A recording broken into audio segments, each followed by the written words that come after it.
Jadi akhir-akhir ini ada sebuah kasus yang cukup menarik nih, yaitu adalah kasus pengeboman yang terjadi di SMAN 72 Jakarta yang berletak di Jakarta Utara. Nah, isu-isunya yaitu adalah kasus pembulian. Jadi si korban ini balas dendam kepada pelaku dengan melaksanakan pengeboman di sekolah tersebut. Menurut lu, bagaimana tanggapan lu tentang kasus ini? Oke, disclaimer ya, di sini mungkin ada kasus-kasus begini pengeboman, tapi untuk kasus yang di SMA 72 mungkin di sisi lain katanya berawal dari orang asing yang masuk ke sekolah itu untuk mengebom sekolah itu.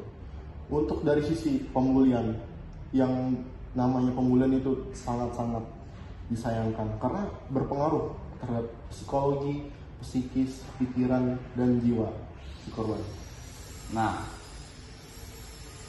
menurut lu, kalau kita sedang mengalami pembulian oleh beberapa orang, tentu kita nggak akan bisa kan melakukan perlawanan secara fisik ya, karena mau bagaimanapun susah-susah kan, 1 lawan 3 orang tuh adalah hal yang mustahil.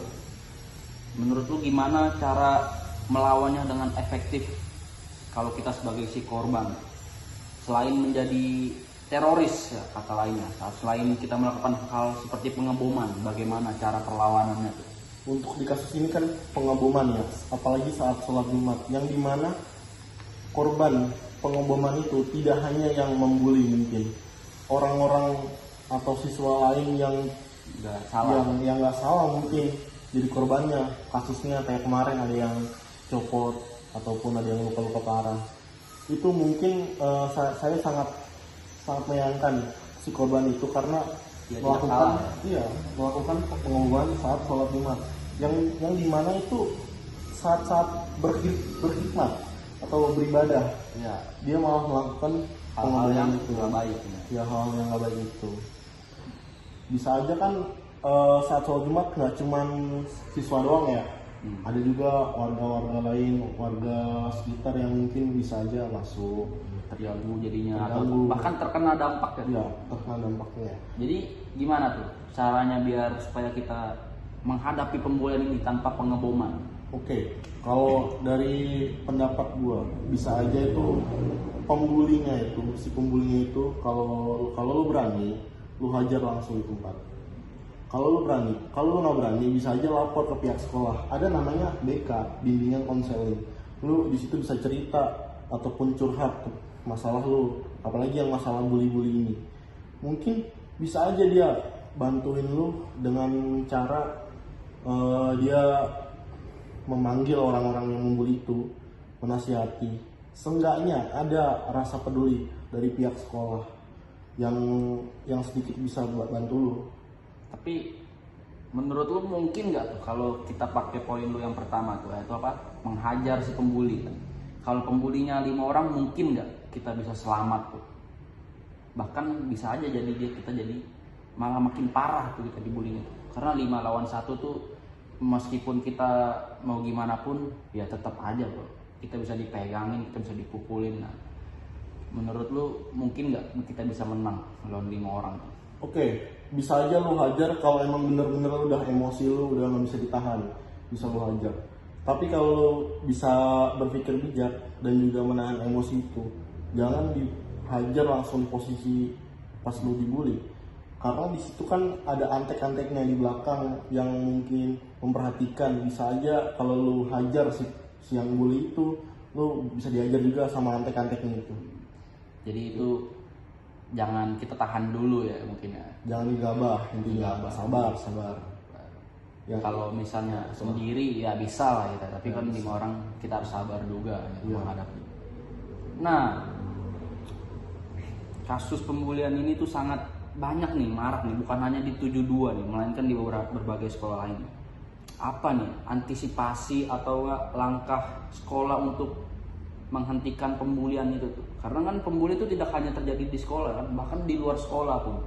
Nah, pembulian itu biasanya terjadi di luar sekolah, bahkan lebih parah. Karena tidak ada guru, tidak ada siapapun, jadi dia bebas tuh melakukan hal itu. Nah, bagaimana peran sekolah nih untuk menghentikan pembulian nih menurut lu? Oke, menurut gue ya, bisa aja sekolah tuh lebih memperhatikan siswa-siswinya. Nah, pertama bisa diperhatikan dari cara mereka bersikap. Bersikapnya gimana?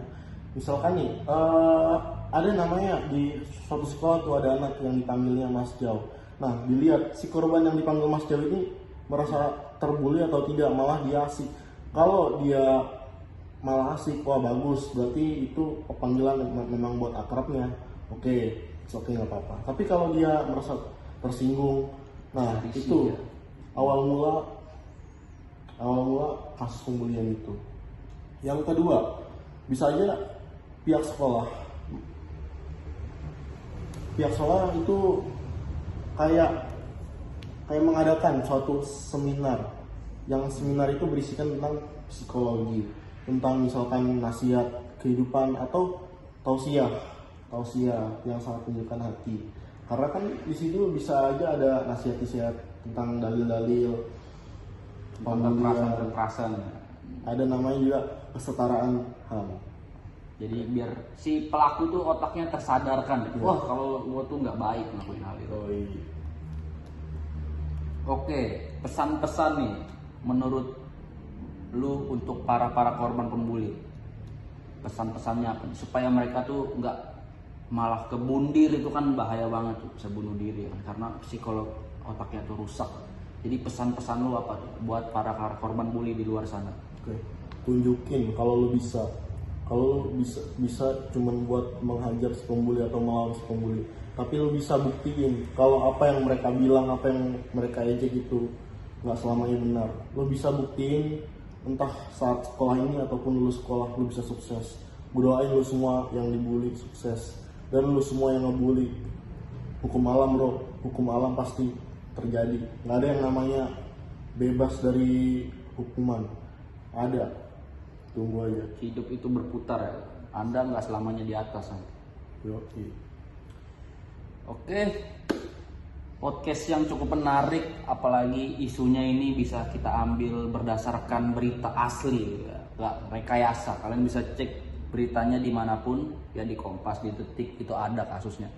Dan isunya memang pembulian ataupun dari orang luar, ya tapi mau bagaimanapun pengeboman itu adalah tidak dibenarkan.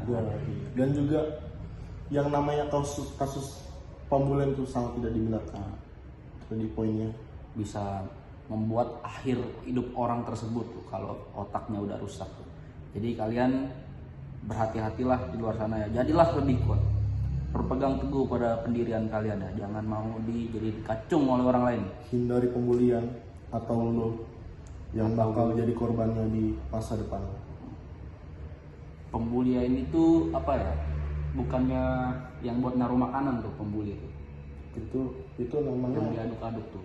Pembuli bukannya nasi yang dari Arab ya tuh. Ada kebuli. Oh, kebuli. Yang saya maksud tuh kuli. Oh, kuli. Bilang. Itu bukan kuli, itu klien namanya. Kan yang buat yang saya bilang tuh yang buat makan tuh. Ah udah. Cukup sekian podcast kita hari ini. Nah, kita sudah menemani malam lu, dan stay tune, kita akan nemenin malam-malam lu selanjutnya. See you the next time and stay tune watching on video aja.